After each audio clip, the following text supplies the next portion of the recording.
তাকবীর আহসান মানে হলো সুন্দর, আহসান মানে কি সুন্দর, তাকবীর মানে হলো মুখমণ্ডল।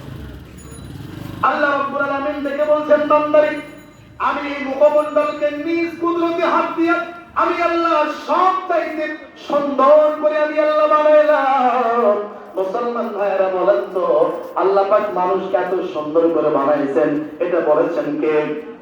আরো জোরে। অথচ বাংলাদেশে একজন নেতার নাম হলো জাফর ইকবাল। কি ইকবাল? জাফর ইকবাল বলছে আমাদের পূর্বপুরুষ নাকি বান্দর। নাউজুবিল্লাহ বলেন না, সুবহানাল্লাহ বলেন।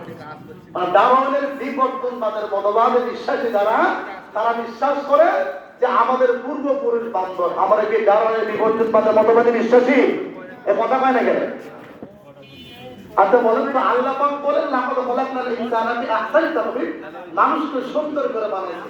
বান্দরের চেহারা কি এত সুন্দর?